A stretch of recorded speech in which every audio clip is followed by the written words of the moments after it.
Bienvenidos a este episodio de The GOAT Podcast. Hoy no traemos una sola conversación, sino cuatro voces extraordinarias, cuatro GOATs que han vivido, estudiado y enseñado la esencia de lo que verdaderamente define a un campeón, la mentalidad. La mente que gana no es un concepto abstracto, es disciplina, carácter, enfoque, resiliencia. Es lo que diferencia a quienes se quedan en el camino de aquellos que llegan a lo más alto. Y lo que hemos hecho para ti en este episodio es recopilar lo mejor de cuatro invitados que nos han dejado lecciones que valen oro. Prepárate, porque vas a escuchar a José Antonio Fernández. Tuvo el privilegio de entrenar junto a la mejor tenista de todos los tiempos, Steffi Graf, y creador de Método Sportmind, quien nos recuerda que la disciplina es lo que hace que el talento llegue a ser lo que puede ser. José Pablo, psicólogo de los Rays de Tampa Bay, que afirma que la presión es un privilegio y que el secreto está en mantenernos en el presente. Celis El Potro Cova, coach mental, que nos enseña que muchas lesiones nacen en la mente y que la energía y la disciplina integral son la verdadera base del alto rendimiento. Jeremías Álvarez, formador y coach, que asegura que el ser humano no vive al nivel de sus capacidades, sino de sus creencias, y que el carácter y la constancia son más valiosos que el talento. Cuatro miradas, cuatro experiencias, cuatro formas distintas de decirnos lo mismo. El éxito comienza en la mente.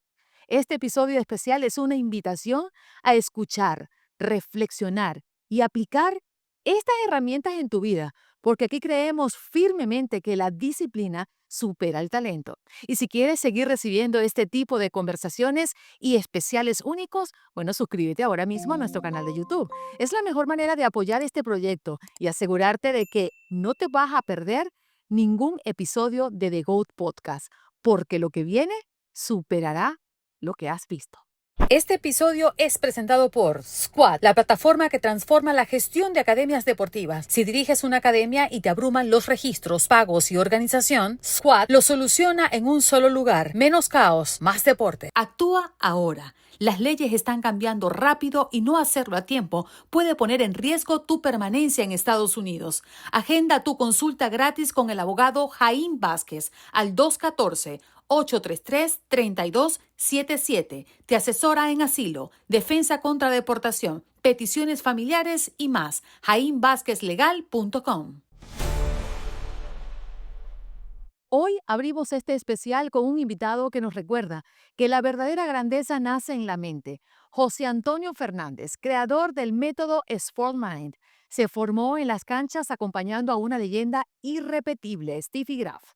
Fue testigo del rigor, la disciplina y la mentalidad que llevaron a Graf a conquistar el histórico Golden Slam, algo que nadie más ha logrado en el tenis mundial. En nuestra conversación, José Antonio confesó que llegó al coaching casi por casualidad, tras una lesión que lo obligó a replantearse su vida. Pero en esa transición descubrió un propósito mayor: entrenar no solo el tenis de los atletas, sino su mente, sus miedos, su enfoque y su capacidad de esfuerzo. Escucharlo es entender que, como él mismo lo dice, la disciplina es lo que hace que el talento llegue a ser lo que puede ser. Aquí está José Antonio Fernández con su mirada única sobre lo que significa realmente entrenar la mente y poner al ser humano en el centro del alto rendimiento. Bueno, hubo dos instancias. La primera fue casual. Cuando tenía yo unos 19, 20 años, conocí a Steffi Graf en mi club y ella me pidió que la acompañara a algunos torneos y creo que viajamos juntos como 6 meses seguidos y después de ahí en adelante yo hacía semanas en el año, no era parte de su, digamos, su staff. Pero ya de cabeza a ser coach fue cuando cumplí 29 años que me lesioné y no pude seguir compitiendo y estaba casado, tenía un hijo y era lo que estaba más a mano, el ser coach. Y honestamente no era mi pasión en un momento. Empecé a hacerlo porque tenía que hacerlo, tenía que trabajar y me ofrecieron trabajo, pero no tenía muchas ganas de hacerlo. Y como nunca antes realmente yo había tenido la sensación de trabajar, porque para mí el haber sido tenista no era un trabajo, era una pasión, me gustaba. Entonces cuando empecé a trabajar de coach me pregunté, dije, ¿cómo voy a hacer esto entretenido? ¿No? Porque lo voy a tener que hacer por algunos años, ¿cómo lo hago entretenido?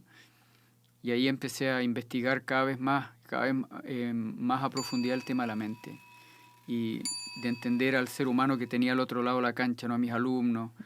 Bueno, y ahí se convirtió en una Toño, me quiero pasión. estacionar en Steffi Graf, por supuesto. Quiero hablar a profundidad de lo que significó para ti trabajar a su lado y qué trasladas ahora mismo de todo eso que aprendiste con una grande en los tiempos presentes.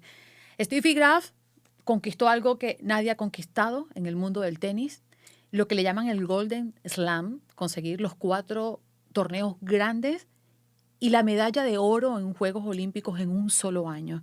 Y para que se hagan una idea, para los que no conocen muy bien el tenis y la historia de Steffi Graf, también conquistó un récord importantísimo en el ranking de la WTA, convirtiéndose o manteniéndose en el primer lugar del ranking por 377 semanas.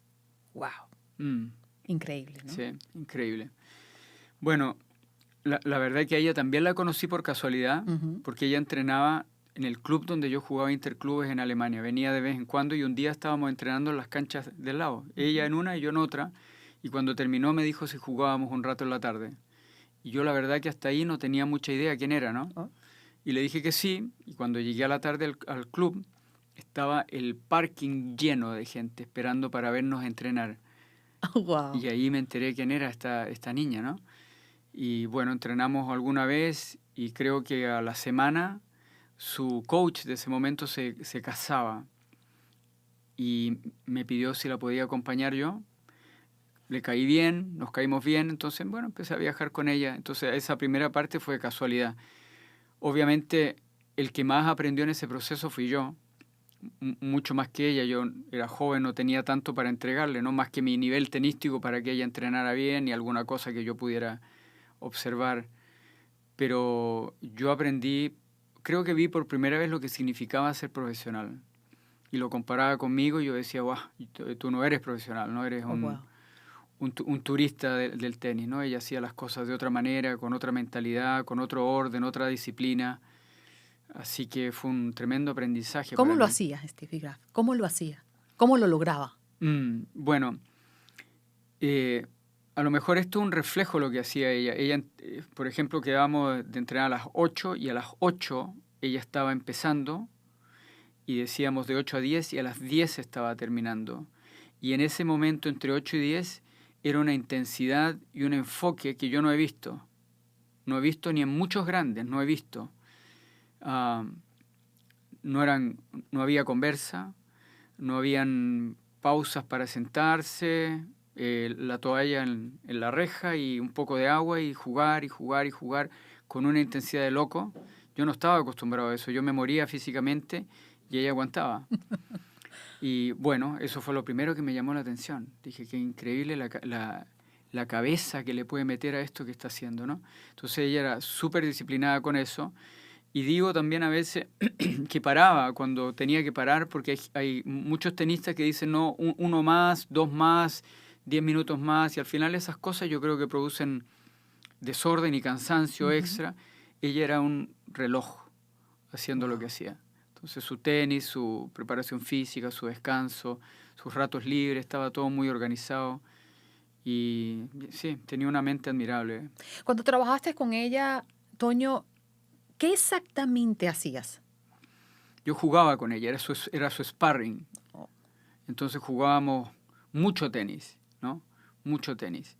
Y obviamente los hombres tienen siempre un poquito mejor nivel que las mujeres, así que ya les servía jugar con hombres. Cuando llegaba a jugar con mujeres era un poco más fácil, digámoslo, ¿no? Entonces esa era mi función. Yo jugaba con ella, entrenaba, corría todo. O sea, yo cuando entrenaba con ella tenía que entrenar. No era que me paro en una esquina y hago cualquier cosa, ¿no? Tenía que realmente meter el pie al acelerador y darle full. Y así pasaron los años. Yo no hay día que no aprenda algo de psicología o no lea algo. Y con el tiempo empecé a tratar de dar un orden a lo que había aprendido, más que nada para enseñarlo a otros. Entonces creé una metodología donde yo pongo arriba de todo, pongo al ser, a la persona. Yo creo que ese es el centro del alto rendimiento, somos nosotros mismos, es como somos en el mundo. Y luego, después de ahí hay disciplinas que son importantísimas para ir cumpliendo lo que tú te propones, ¿no? Tener una visión más o menos clara y cosas que voy haciendo con mis jugadores es, uno, siempre les trato de mostrar quiénes son ellos, ¿no? Esto funciona mucho con diálogo, con preguntas, ¿no? Mostrándole cosas de ellos para que se vean mejor, para que vean sus limitantes o sus miedos, o cosas que pueden interferir, ¿no? A veces el miedo, otras veces puede ser la arrogancia, ¿no? La falta de poner esfuerzo, la visión un poco nebulosa, no saber realmente qué quiero.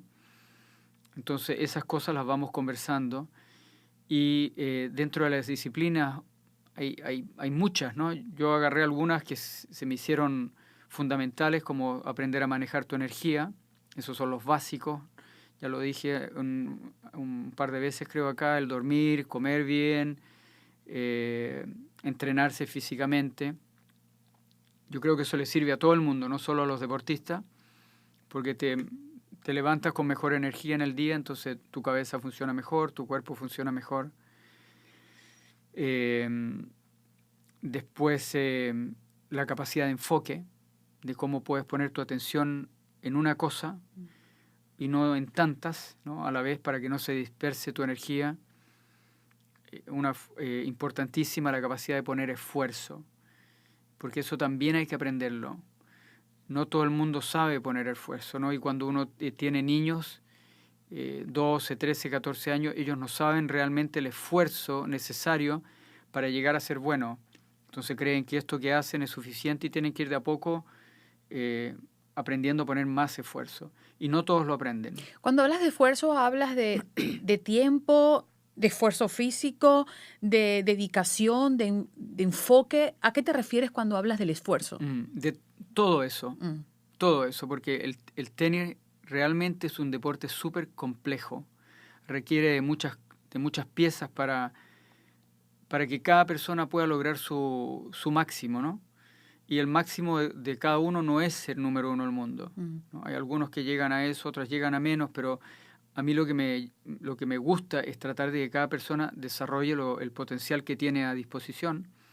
Entonces, esfuerzo, hay gente que es muy buena poniendo esfuerzo físico, pero ponen poco esfuerzo mental.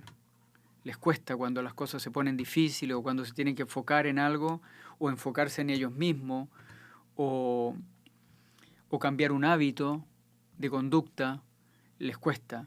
Sin embargo, hay otras personas que son mucho mejores en esa área y son peores en el área física, les cuesta poner esfuerzo físico. No es tan importante lo que nos ocurra, sino cómo enfrentamos esa situación. Totalmente, totalmente. Porque si me lo llevo al tenis, hay días de viento, pero alguien tiene que ganar. Entonces, ¿quién va a ganar?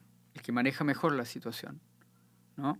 Y así con muchas cosas, ¿no? Hay cansancio. ¿Quién va a ganar? El que maneja mejor el cansancio, el que maneja mejor las distracciones.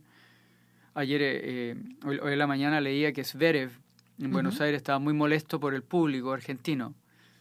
Bueno, está bien, pero hay gente que lo puede manejar.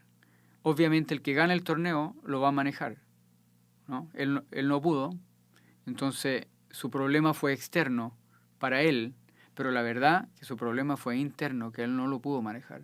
Toño, nosotros acá tenemos un eslogan o una frase bandera. La disciplina supera el talento. ¿Lo crees así? Yo creo que la disciplina es la que hace que tu talento llegue a ser lo que puede ser. Siento que hay tendencias, ¿no? O sea, porque yo he trabajado tanto con jóvenes, entonces realmente hay chicos que llegan en sus comienzos, cuando tú los conoces, 10, 12 años que vienen con más facilidad para jugar tenis. Pero no todos ellos llegan a jugar bien tenis porque muchas veces falta la otra parte, la disciplina o las ganas de hacer el esfuerzo. Creo que las limitantes, si lo ponemos así, son físicas y hay, ¿cómo se llama? Limitantes mentales también, ¿no? Y yo creo que esa es la que uno puede abrir para que la gente desarrolle su potencial. Entonces, si tú me das a elegir entre el talento y la disciplina, yo me quedo con la disciplina. Me quedo con la disciplina. Cuando hablamos de la mente en el deporte, hablamos también de quienes están al lado del atleta, guiando su camino invisible hacia el alto rendimiento. José Pablo, psicólogo deportivo de organización de Grandes Ligas, los Rays de Tampa Bay, nos recuerda que la presión no es un enemigo, sino un privilegio. Esto lo dice porque solo quienes se han preparado y han llegado a la élite tienen el honor de sentir esa presión que define carreras y momentos. En nuestra conversación, José Pablo fue muy claro. El verdadero secreto está en el presente, no en lo que pueda salir mal mañana, ni en lo que dirán las redes sociales, ni en la posibilidad de fallar, sino en la capacidad de enfocarse en lo que se ha entrenado cada día. Nos habló de herramientas prácticas como el mindfulness, la respiración consciente y el hábito de la meditación. Y nos llevó a entender que un deportista no solo se forja en lo físico, sino en la serenidad de su mente y en la calidad de su liderazgo. José Pablo nos deja una enseñanza muy poderosa. El resultado importa, sí, pero el verdadero triunfo está en mantener la calma, en dar la cara y en seguir creciendo como líder más allá del error. Aquí está José Pablo con su visión sobre la presión, la presencia y el liderazgo en el deporte. Mira, la presión, es más, yo tengo un tatuaje aquí que dice Pressure is privilege. Para mí la presión es un privilegio, porque estar en ese momento de presión, tienes que haber hecho algo para llegar ahí. Cuando hablamos del lado positivo de la presión, ¿no? Tienes que haber hecho algo para llegar ahí y entonces es un privilegio estar ahí. Y para mí la herramienta más grande es, esto lo aprendí en la universidad cuando estaba presentando mi tesis. Yo estaba súper nervioso antes de presentarla.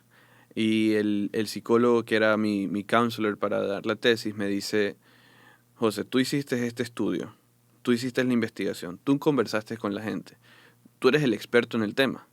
Ni nosotros ni los profesores que te estamos evaluando sabemos lo que tú vas a hablar. Entonces, cuando presenta porque tú sabes la información. Si nosotros te lanzamos una pregunta, tú la sabes. Entonces, eso lo llevo a la vida porque, digamos, un deportista que tiene un momento de presión, okay, si tú te has preparado, la presión no debería afectarte, porque tú estás haciendo lo que haces todos los días. El problema de la presión es cuando ya comenzamos a ver el futuro, ¿no? ¿Y qué pasa si fallo? ¿Y qué pasa si no hago esto? ¿Y qué pasa si lo de acá? Entonces ahí la presión nos comienza a ganar.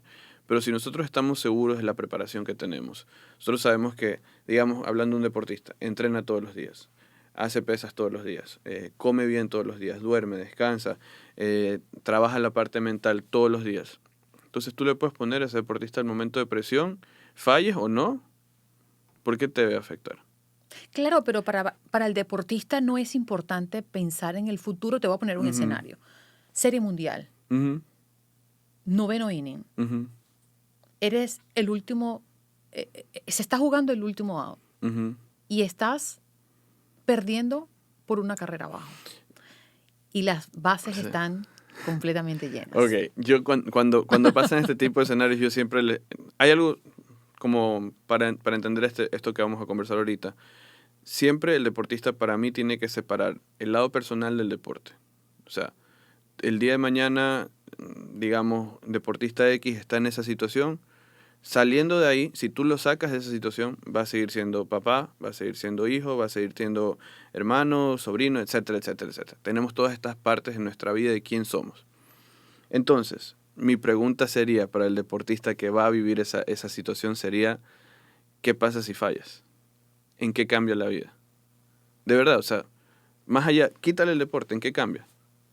¿Eso significa que vas a ser un mal papá? ¿Significa que ahora eres una mala persona? ¿Significa que ahora eres un mal ser humano? ¿Significa que ahora te has vuelto egoísta? ¿Qué sé yo? Cualquier cosa.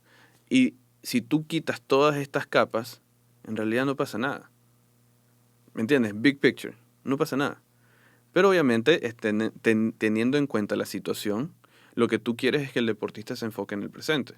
Porque si el deportista se comienza a enfocar en el futuro en ese momento, ¿qué está pensando? Si fallo, todos los periódicos, todas las redes sociales van a estar encima mío. Si fallo, mi entrenador no me va a querer, el equipo va a pensar en cambiarme. Si fallo, voy a defraudar a mis compañeros, etcétera, etcétera. Que todo puede ser verdad, pero en el momento, ¿de qué te sirve? ¿De qué te sirve pensar en todas esas cosas? Alguien puede jugar en tu contra. Exacto. Entonces, no es que no pienses en el futuro, es que trata de mantenerte en el presente. ¿Me entiendes? Y de esa manera tú comienzas a entender que, ok, si yo fallo no pasa nada. Obviamente no queremos fallar, ¿no? Por eso se trabaja tan fuerte para estar en esos momentos, pero si fallas no pasa nada, no se acaba el mundo. Al siguiente día vas a tener que ir a entrenar, cuando se vuelva a unir el equipo vas a tener que volver y vas a tener que volverlo a hacer todo otra vez. Ojalá y las cosas salgan bien, pero no tenemos control de todo lo que va a pasar, y sobre todo en el deporte. Hablemos de técnicas, de herramientas. Ok. Me gustaría entender cuáles son las que les ofreces a tus jugadores. La herramienta primordial, cada psicólogo tiene su forma de trabajar. Para mí la herramienta primordial para el deporte es mindfulness, atención plena. Aprender a tener hábitos de meditación, aprender a respirar, aunque suene ilógico, no es lo mismo cuando tú te das cuenta cómo estás respirando. Y pongamos una situación fuera del deporte, estás en un tráfico insoportable y tienes 10 minutos para llegar donde vas. Si te das cuenta cómo estás respirando, probablemente es una respiración súper corta. Y eso te genera la ansiedad, te genera el estrés que estás viviendo. Entonces, el mindfulness para mí es la base de todo, ¿no? Aprender a respirar, aprender a meditar, visualizar, poder hacer grounding, estar presente. Entre más uno pueda vivir en el momento presente, mejor. Entonces, comenzamos desde ahí.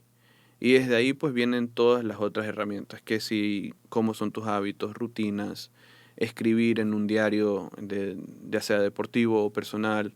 Todas estas herramientas te van ayudando, pero si tengo que decirte como que una base de todo, para mí es mindfulness. Es poder estar presente en lo que estás haciendo. ¿Cuál es la diferencia de trabajar en una escuela a trabajar para la organización de las grandes ligas? Es muy diferente. Que los estándares son muy altos. Es muy diferente, es muy diferente. Tú trabajas en una escuela y sí, hay ciertas cosas, ciertas expectativas, pero cuando tú ya estás en una organización como los Rays o cualquier otra en grandes ligas, la presión que existe, o sea, el que tienes que demostrar que estás ahí por algo. Porque lo que yo me he dado cuenta en este tiempo es la cantidad de gente que quiere estar en este puesto. Ya sea el mío, ya sea como coach, ya sea como entrenador, preparador físico, cualquier posición, pero es la cantidad de gente que quiere estar y tal vez no puede estar ahí. Entonces, la gran diferencia es esa, la expectativa de que tienes que mostrar resultados. No nos olvidemos que al final del día el deporte profesional es resultados. Puede ser muy buena gente, puede ser la gran persona del mundo, pero si tú no demuestras resultados, ninguna organización, el béisbol, el fútbol, el básquet, donde sea, no va a aceptar eso, porque el deporte y los equipos se manejan en base a resultados. Claro. A veces puede ser injusto, pero es la realidad. ¿Y si es tan exigente, porque es tan apetecible? Esa es la parte que... muy buena pregunta. Para mí es una fantasía también. Es la fantasía de pertenecer a eso y decir, ok, ya estoy aquí, soy lo máximo, llegué, etcétera, etcétera, pero la gente no se da cuenta lo que cuesta llegar ahí. ¿Me entiendes? Todo el mundo quiere estar en ese momento de gloria, de sentirse parte de esta tal vez cosa más grande que nosotros mismos, pero cuesta llegar. Entonces, yo creo que es eso, es como que lo que vemos en redes sociales, lo que se ve día a día en los juegos de béisbol, la gente dice, qué increíble estar ahí, ok, pero hay un camino larguísimo para llegar ahí, pero lo que te enamora y lo que te hace apetecible es lo que tú ves. Detrás de cámaras es otro mundo. Los muchachos jóvenes no solamente aprenden de sus entrenadores, sino de sus líderes, ¿no? De jugadores que ya lo hicieron, esos referentes que tiene Muchísimo. cada deporte. ¿Qué tan importante es el liderazgo? Muchísimo. Nosotros en la academia y en toda la organización de los Rays nos enfocamos mucho en el liderazgo.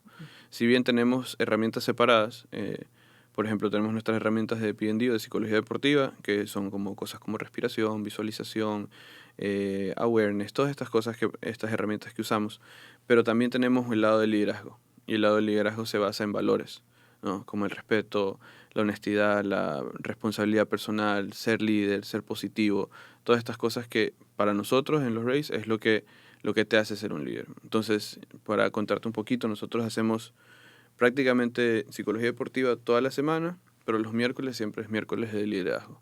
Entonces, cualquier charla que nosotros vamos a dar va pegada a esos valores que tenemos.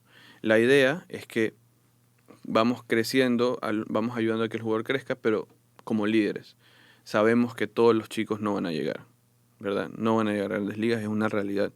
Yo quisiera comprar 50 equipos para que todos lleguen porque quisiera que todos sean exitosos, pero la realidad es que no todos van a llegar.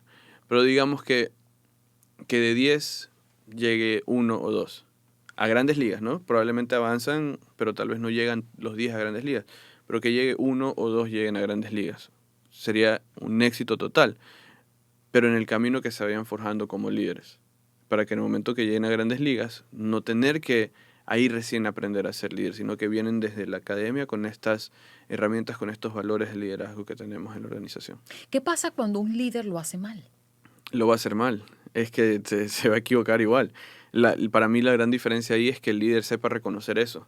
Sepa reconocer que se va a acabar. Pero hay errores de errores, porque, el líder lo hace mal, es decir, turno al bate, botó el juego, no hizo el trabajo y no hay resultados positivos ni para él ni para el equipo.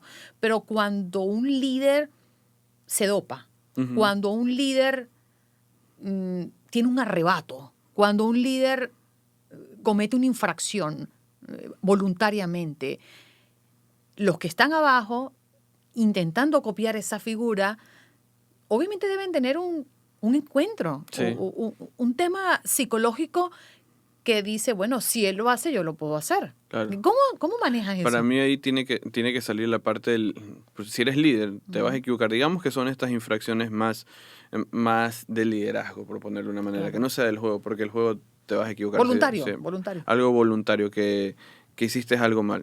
Como el portero de la selección de Argentina. Exactamente. Que hizo lo que no debió. Exactamente. Entonces, para mí ahí viene la parte de que si eres líder, tienes que enfrentarte a eso. Tienes que agarrar y tomarte el momento de hablar con tus compañeros. ¿Me entiendes? Ahí comienzas a ser un líder, dar la cara. Porque sabemos que te vas a equivocar, sabemos que vas a cometer errores, pero ¿qué haces en esos errores? Si te escondes, no te ayudas ni a ti ni a tu equipo.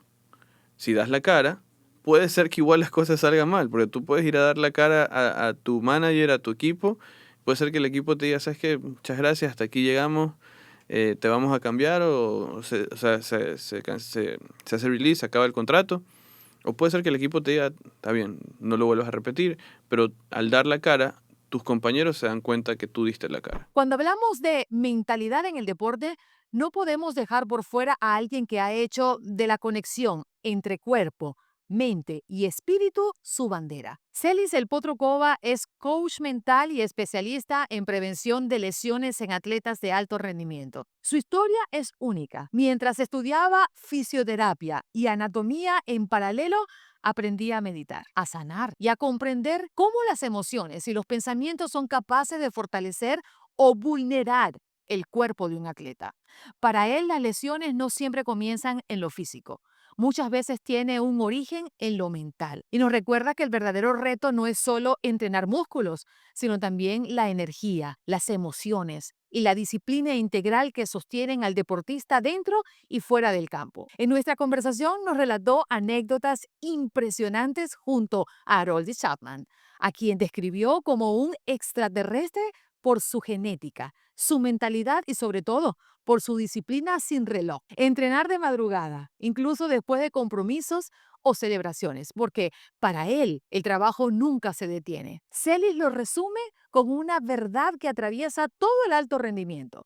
La disciplina supera el talento, pero debe ser disciplina en todas las áreas de la vida, no solo en la cancha. Aquí está Celis El Potro Cova, con una mirada profunda sobre cómo la mente y la energía marcan la diferencia en la carrera de un atleta de élite. Pienso que esa es la mejor manera. Me centré tanto en superar mis propios procesos y no hacerlo con la intención de lo que hoy es una realidad en mi vida. Al mismo tiempo que estudiaba fisioterapia, por un lado yo aprendiéndome anatomía, fisiología, técnicas de tratamiento y por otro lado aprendiendo a orar, aprendiendo a meditar, aprendiendo a sanar, aprendiendo las leyes del perdón, aprendiendo una serie de cosas que no tenían nada que ver, pero al final del camino me di cuenta que estaban conectadas unas con otras.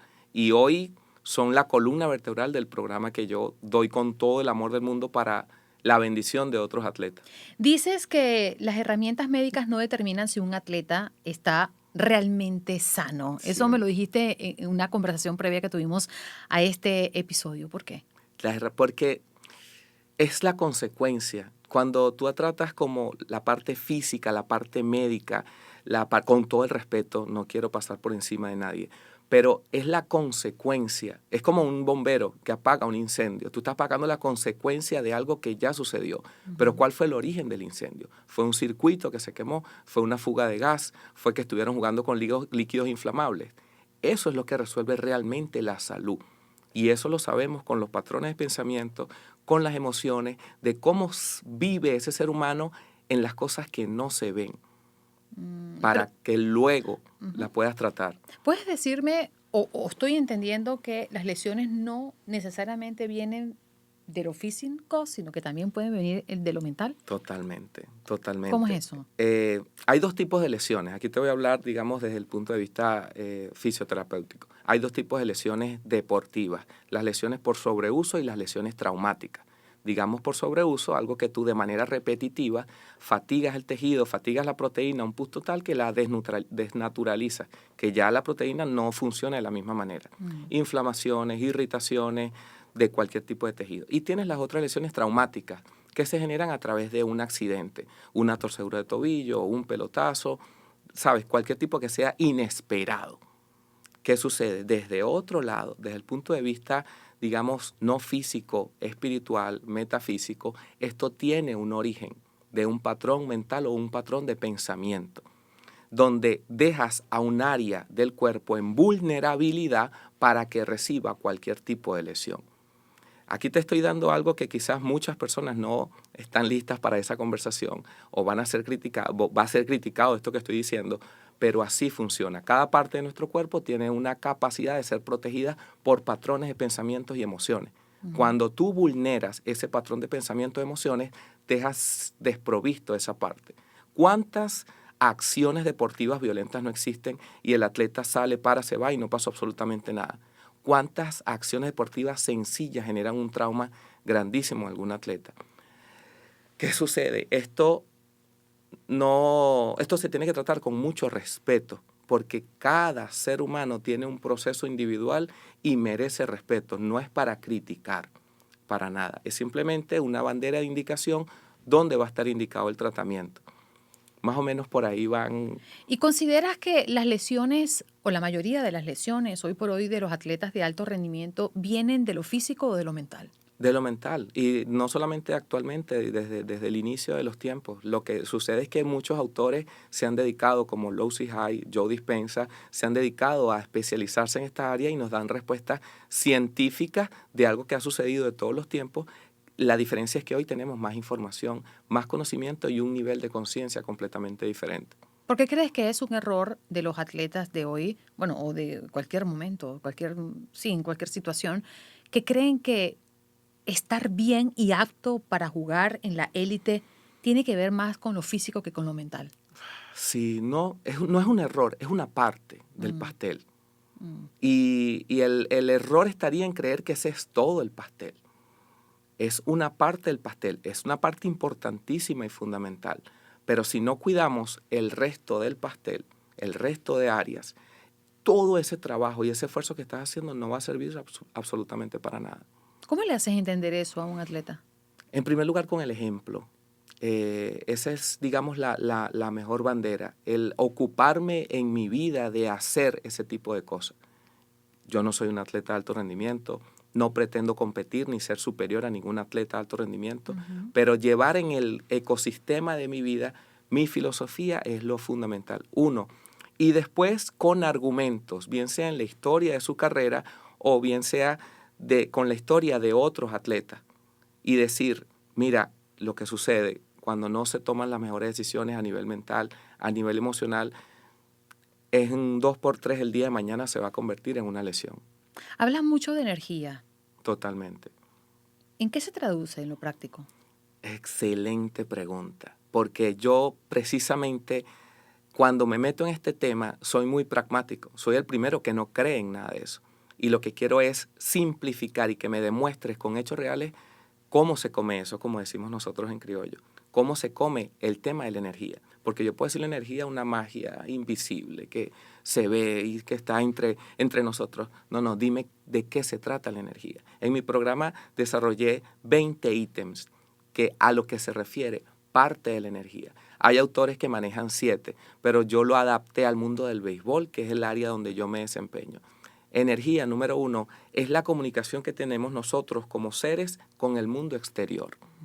¿Cuál es la comunicación? Nuestra piel es energía, la temperatura es energía, la mirada, la respiración, los labios, lo que decimos, lo que escuchamos. Entonces, todo lo que comunique de nosotros con el resto del mundo, ahí hay paso de energía. Y después de dar tanto tumbo, pues llegas a la vida de Aroldis Chapman. Wow. Quiero que me cuentes cómo pasó eso, cómo llegaste a trabajar con él, qué hiciste, cómo lo apoyaste y qué significa para ti Aroldis Chapman. Imposible empezar este cuento sin decir la palabra o el nombre Tomás Vera, que ha sido mi padrino en mi carrera, y por supuesto su hijo Rafael Vera, Rafi, que los quiero, los amo y les agradezco profundamente porque el 80% de lo que es mi carrera el día de hoy se la debo a ellos. Y comienzo a apoyarlo en la parte de la salud de su brazo, del arm care, que él venía de tener una temporada larga de haber ganado la Serie Mundial, y empiezo a trabajar con él en el cuidado del brazo. Éramos un equipo... ¿Como fisioterapeuta? Como masajista terapéutico aquí. Okay. Porque ya, por supuesto, con la licencia de masaje terapéutico y apoyándolo en ese ramo. Él tenía su equipo, su preparador físico, tenía su cocinero, su asistente. Éramos un equipo completo y yo lo apoyaba en la parte de salud de su recuperación física. Ajá. Pero me quedo pensando, ¿por qué dices tú que Aroldis Chapman es un monstruo? No, el Aroldis Chapman para mí, ¿qué significa para mí Aroldis? Bueno, un extraterrestre fue lo que me dijiste. Esa es la palabra. Él es un extraterrestre. ¿Por qué? Él no es de esta tierra porque su cuerpo se recupera muchísimo más rápido. Sus músculos son completamente diferentes. Su flexibilidad es algo sobrenatural. Y la capacidad y el poder mental que tiene él para entrenar es de otro nivel. ¿A qué se debe esas condiciones? Yo diría que 100% la genética y su formación. La historia de Aroldis es para escribir, no un libro, escribir volúmenes 2, 3, 4 y 5, su proceso, su trayecto en Cuba, la formación que tiene él. Los atletas cubanos tienen una formación diferente a del resto de latinoamericanos porque ellos estudian en un instituto como conocedores del deporte científica y técnicamente, además de practicarlo. El nivel de conciencia deportiva es completamente diferente. La genética de su papá tiene no sé cuántos años, no voy a decirle edad, yo sé qué edad, pero no la voy a decir, pero él tiene un mejor cuerpo que yo, mejor cuerpo que cualquier joven promedio de 30, 40 años. La genética de él es maravillosa, es un santo grial, como dice el documental de Aroldis. Y su capacidad de trabajo, la capacidad de trabajo puntual de Aroldis no tiene nombre. Me contaste una experiencia con él de una noche en el gimnasio. Háblame un poquito de esas cosas que crees que lo hace diferente a los demás. Él no se salta entrenamiento, no se salta días de entrenamiento. Él puede estar hubo un día que él estuvo haciendo compromisos propios de ese nivel profesional de Grandes Ligas, entrevistas, firmar barajitas, cualquier compromiso que tienes que hacer durante el día con abogados y todo esto, y terminó ese compromiso como a las 8 o 9 de la noche. Yo estaba comenzando mi primer año con él y no entendía, y yo dije, bueno, ya terminó el día de trabajo, hoy no hicimos nada. Llegamos a la casa, comimos algo y él llamó y dijo, averíguate qué gimnasio puede estar abierto para ir a entrenar ahorita. Entrar al gimnasio a las 10:30 de la noche y salir a las 1, 2 de la mañana. Y wow, cuando tú terminas a las 2, 1, 2 de la mañana, normal, como si no ha pasado nada, tú dices, bueno, nada, mañana no trabajamos o trabajamos en la tarde. No, a las 7 de la mañana estaba otra vez al día siguiente de trabajo. Hay una anécdota que me marcó muchísimo. Nosotros cumplimos años el mismo día, el 28 de febrero. Y mi primer cumpleaños con Haroldi, celebrando juntos, yo llamo a mi esposa, estábamos en Tampa, Sprint Training, que le estaba jugando con los Yankees, y yo le digo a mi esposa, mira, no, me imagino que va a haber una fiesta esta tarde y cuando arranque la fiesta yo me voy para allá, para la casa, o si quieres te vienes para acá y cenamos juntos. No, yo me voy para allá, cenamos juntos, yo voy en camino para allá. Arranca la celebración, la familia lo recibe, la torta, el agasajo, los amigos, perfecto. Estamos ahí y yo estoy ahí atento esperando la señal que él me diga, no, hoy es cumpleaños, hoy no hay nada que hacer. Y yo me quedo sentado ahí y él me dice, Potrillo, porque me dice Potrillo, cuando se vaya la gente arrancamos a trabajar. Y yo, bueno, ok, tranquilo. ¿Y tú qué? Y yo, ok, tranquilo, cuando me siento son las La 7. fiesta, la fiesta. 7 de la noche, 8 de la noche, 9, 10, 11, 12, 12 y media de la noche. Y él me pica el ojo, él me dice así a distancia, ya vamos a arrancar ahorita. Y se empieza a ir la gente a las 12 y media de la noche. Perfecto, el último invitado se fue a la 1 y me dijo, bueno, saca las cosas, vamos a empezar a trabajar. Y a la 1, el día de mi cumpleaños, empezamos a trabajar. Y terminamos a las 2 y media de la mañana. Para el día siguiente ir a cumplir su rutina de sprint training. Cuando terminó, quizás podría hacerse el cumpleaños más atropellado, pero para mí fue el cumpleaños más aleccionador, Wow. de mayor escuela, y yo digo, este señor es un posgrado de alto rendimiento. ¿Por eso crees que ha llegado a donde ha llegado? 100%. ¿La disciplina supera el talento? 100%. La disciplina supera el talento, pero tiene sus letras pequeñas. A ver, ¿cuáles son?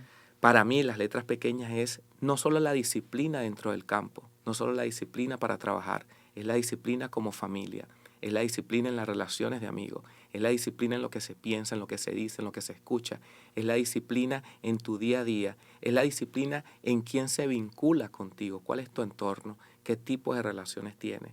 Es la disciplina en muchas áreas, no solamente para entrenar. No sirve de nada que seas disciplinado para entrenar, pero abres la puerta del gimnasio, abres la puerta del campo y lanzas tu vida a una pérdida total. Es disciplinado en todas las áreas. Ahí sí le vas a ganar al talento. Pero no te compares con alguien de talento. Nunca. Porque detrás de ese talento hay una condición genética diferente, excepcional. Así que el espejo va a ser tu competencia. Lo vas a poner antes de aquella persona que tiene talento. ¿Qué otra cosa pudiste llevarte como experiencia y como lección de vida trabajando con Aroldis Chapman? La seriedad de trabajo, el que no hay reloj en el gimnasio, no se trabaja por horas, se trabaja por objetivo. Hasta que no se termine todo lo que vinimos a hacer, no nos vamos. No hay día, no hay domingo, no hay 24, no hay 31, no hay fecha, no hay feriado. Se trabaja, nos vaya bien o nos vaya mal. Como sea, al día siguiente se trabaja. Esa fue la gran lección. El trabajo siempre va a pagar. ¿Cómo enfrentaba las derrotas? Entrenando. Él es una persona muy autocrítica. Y algo que me sorprende de Aroldis es que se tomaba su tiempo para evaluar. Una noche buena o una noche que no estuviese tan buena, lo veía 2 y 3 veces el inning. Y evalúa qué hicimos, qué hice. Y algo que me llevo de Aroldis súper poderoso es que él escucha. Levanta el teléfono a la hora que sea de alguien que lo pueda ayudar, un amigo, un ex pelotero, alguien, y escucha, ¿qué viste aquí? ¿Qué te pareció el inning? ¿Cómo te pareció esto? Y en una de esas conversaciones hubo un ex compañero de Cuba, un momento que él estaba atravesando bastante fuerte, y se detuvieron, ya sé cuál es el problema, esto es lo que está pasando. Hicieron el ajuste y a partir de ahí la temporada dio un giro completamente diferente, pero yo sé que fue a través de esa conversación. Él es un ser humano que escucha y trabaja. Esa combinación es poderosísima. Cerramos este recorrido con un coach que ha dejado huella en generaciones de futbolistas y que nos recuerda una verdad fundamental. El ser humano no vive al nivel de sus capacidades, vive al nivel de sus creencias.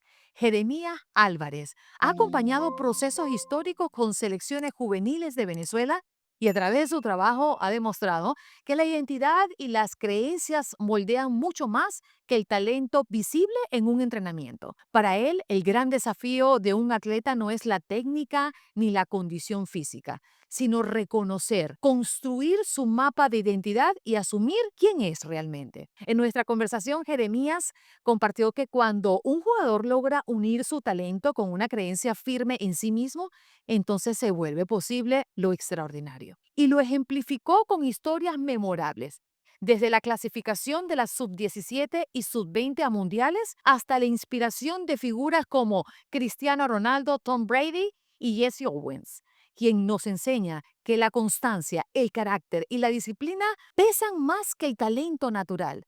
Jeremías nos recuerda que el deporte es un espejo de la vida, que en la cancha, como en cualquier ámbito, no triunfa el que más tiene, sino el que más cree en sí mismo y se atreve a ser consistente, incluso cuando la emoción desaparece. Aquí está Jeremías Álvarez con una visión poderosa sobre cómo la identidad, las creencias y el carácter son la verdadera clave de la victoria. ¿Cómo se entrena la mente de un atleta que lo que siempre ha recibido es: tú no puedes, nunca lo has logrado, eres menos que los demás, no estás diseñado para esto? Mira, qué buena pregunta. Fíjate esto. Hay una máxima que me gusta siempre compartir que dice: el ser humano no vive al nivel de sus capacidades, vive al nivel de sus creencias. Y parte de la creencia forma la identidad. Entonces, cuando nuestra identidad está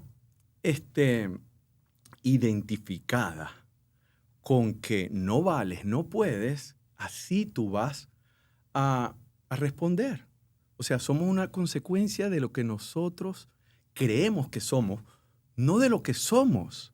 Porque a veces tú ves atletas que tienen tanta capacidad que es visible en los entrenamientos, pero luego en el juego no se da. ¿Y qué pasa ahí? No es la capacidad, es su creencia y es su identidad. Entonces, lo más complejo es trabajar en la identidad de la persona, que se reconozca. Uno de los trabajos que más me gusta hacer con los atletas es un ejercicio que es un mapa de identidad personal. En ese mapa de identidad personal vemos cualidades, valores, las cosas que lo marcaron, todas las experiencias. Y cuando tú mezclas todo eso y ellos ven todo eso junto, y ninguno lo ha hecho antes. Yo te confieso que yo no lo había hecho antes de estudiar eso. Entonces, cuando tú te reconoces, Andreina, y tú ves, ese soy yo. O sea, muchos de esos valores ya tú los conoces, muchas de esas cualidades y fortalezas las conoces, esas experiencias las conoces, pero no las ves juntas. Y cuando tú te reconoces, tú dices, pero es que yo valgo, yo tengo, yo puedo. Y cuando tú te alineas con tu identidad, es más posible que tú puedas ir por una meta, por un sueño, que sin reconocerte te deja llevar por una identidad distorsionada que dice la gente que eres. Y si dicen que eres malo, la Cenicienta, tú te identificas porque no tienes tu mapa y no tienes con qué compararlo. Entonces, te identificas con esto. Y aunque tengas el talento, no lo logras. Cuando te reconoces, y lo unes con el talento, porque tienes que tener la capacidad también, es mucho más factible que lo logres. No hay garantía nunca, pero mucho más factible. Y yo recuerdo que desde el día 1, nosotros con la sub-17, que fue la primera que clasificamos, después la sub-20, subcampeona del mundo también, pero la sub-17, y cualquiera de los jugadores te lo puede constatar, nosotros les dijimos, ¿cuántos cupos otorga el suramericano para ir al mundial? El formato creo que ha cambiado, pero antes era 10 países, clasifican 4. 2 grupos de 5, esos 5 pasan 3 de cada grupo, hexagonal final 6 y de ahí 4. Y ellos decían, 4, profe. No. Son 3. No, profe, son 4. Son 3. ¿Que son 4, profe? Que siempre no. Son 3. Porque uno ya es nuestro. Y nosotros lo que vamos a ir a buscar, lo que es nuestro. Para mucha gente, dice, ¿pero por qué? Porque si tú no te identificas con la posibilidad, en el primer obstáculo te rindes. Y eso lo hicimos. Y en todas las concentraciones, Andreina, ¿cuántos cupos otorga el Suramericano Mundial? 3, porque uno es nuestro y lo vamos a buscar. No digo que eso sea la única razón por la cual clasificamos, obviamente. En ningún momento es mi intención. Pero cuando el ser humano se identifica con la posibilidad, estás mucho más cerca de lograrlo. Porque una persona valiente es la que se atreve, se lanza. Pero cuando tú te atreves, pueden pasar dos cosas. Ganas o pierdes. Es parte de la ecuación. No la puedes quitar. Y si pierdes, te van a criticar. Entonces, hoy elijo la valentía de atreverme, aún sabiendo que me van a criticar, en lugar de quedarme en la zona de comodidad y no hacer nada. Pero aquí estamos hablando de atletas, pero es una ecuación que existe en la vida misma. Es que yo Para siempre, todos. Total. Y a mí cuando me dicen, mira, ¿cuál es la diferencia? Yo digo, mira, para mí los principios de éxito son los mismos para todas las actividades. Cambia el lenguaje, cambia el contexto, cambia el escenario, pero es lo mismo. Entonces, todo esto que aprendemos es para que un médico sea exitoso, una periodista sea exitosa. Son los mismos principios. Sí. Pero, ¿qué podemos ejemplificar desde el deporte que el que nos está viendo ahora mismo pueda absorber para su propia vida? Porque yo creo que el deportista es un ejemplo muy claro y muy evidente de lo que jugamos nosotros en la vida. Claro, claro. Mira, qué bueno, porque me encanta siempre, por eso es que me apasiona el deporte. De hecho, hay empresas que me contratan para hacer consultoría, conferencias, todo este tema. Porque el deporte tiene la magia de ilustrar de una manera muy gráfica y fácil los principios que hay que hacer para triunfar en la vida. Entonces, es más fácil de ver. Claro.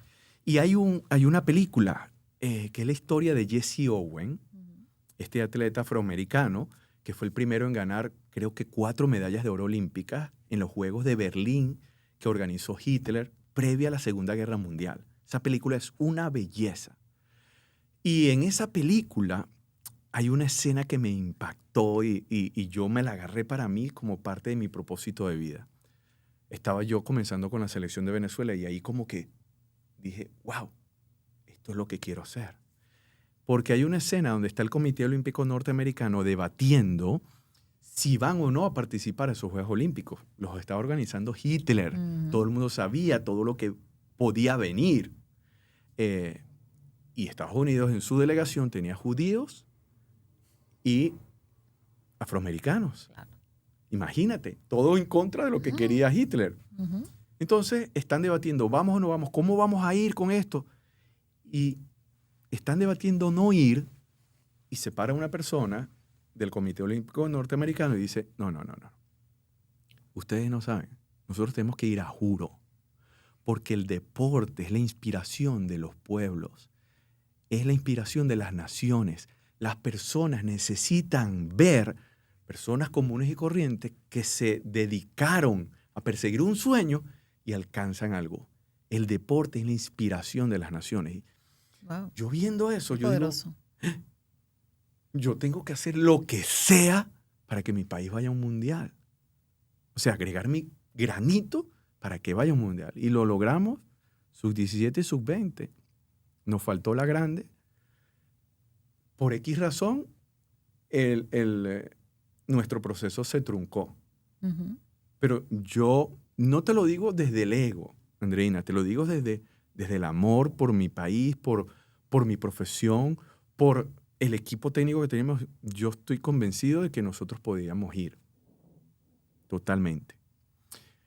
Y eso me enganchó emocionalmente porque el deporte puede inspirar. Entonces, contestando tu pregunta, si tú observas un Cristiano Ronaldo, que hay tantos videos de él hablando de cómo él es enfocado en su rutina con ganas o sin ganas, Andreina.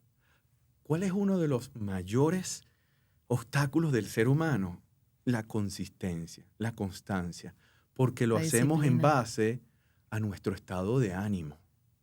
Yo voy si tengo ánimo, si estoy motivado para hacer. Y si tú vas a esperar lograr algo significativo en la vida solamente cuando tengas ganas, es difícil. Bueno, no lo vas a lograr. Necesitas ser consistente.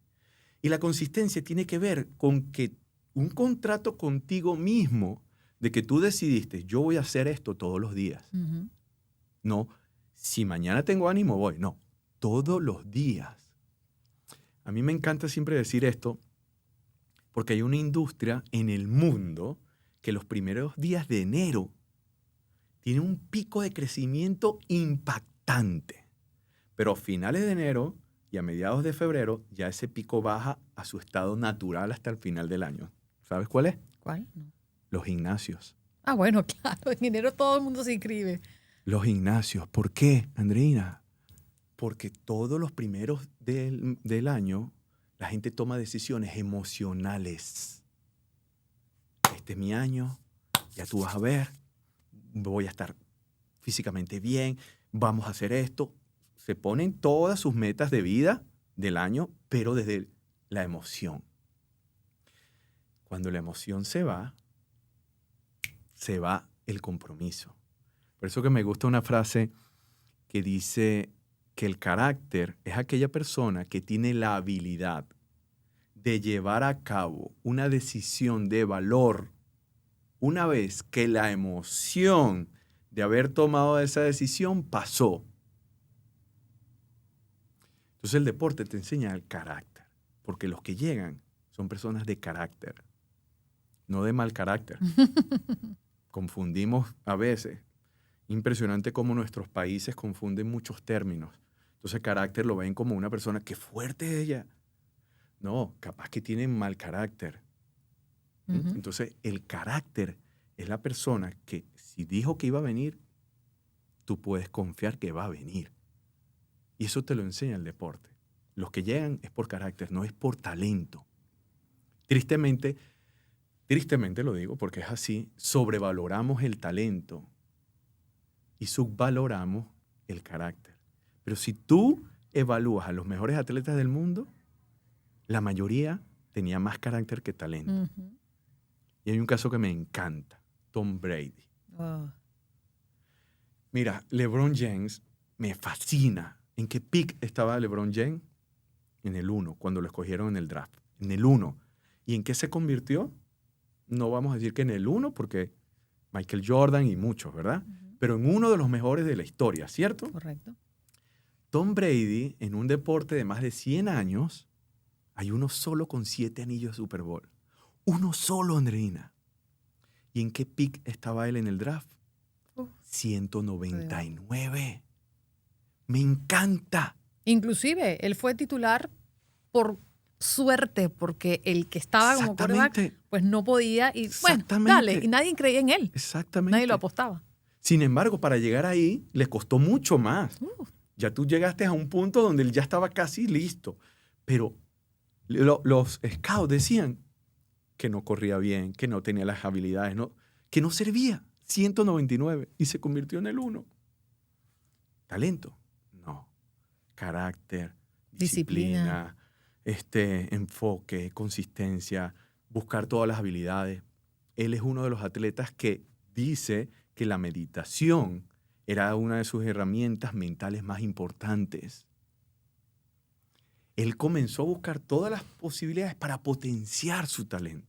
Después de escuchar a estos 4 grandes, queda claro que la victoria nunca empieza en el marcador ni en el resultado. Empieza en lo invisible, en la disciplina diaria, en la forma en que entrenamos nuestra mente, en cómo enfrentamos la presión y en las creencias que elegimos sostener. Lo que nos han compartido José Antonio Fernández, José Pablo, Celis El Potro Cova y Jeremías Álvarez no son teoría. Son herramientas probadas en la élite, pero que también sirve para cualquiera de nosotros que quiera alcanzar sus metas. Porque al final, la mente que gana no es solo la de un atleta, es la de cualquier persona que decide creer, persistir y mantenerse firme, incluso cuando las emociones se van. Y en The GOAT Podcast creemos que la disciplina supera el talento, y este especial ha sido una prueba contundente de ello. Suscríbete a nuestro canal de YouTube. Este episodio es presentado por Squad, la plataforma que transforma la gestión de academias deportivas. Si diriges una academia y te abruman los registros, pagos y organización, Squad lo soluciona en un solo lugar. Menos caos, más deporte. Actúa ahora. Las leyes están cambiando rápido y no hacerlo a tiempo puede poner en riesgo tu permanencia en Estados Unidos. Agenda tu consulta gratis con el abogado Jaime Vázquez al 214-833-3277. Te asesora en asilo, defensa contra deportación, peticiones familiares y más. JaimeVázquezLegal.com.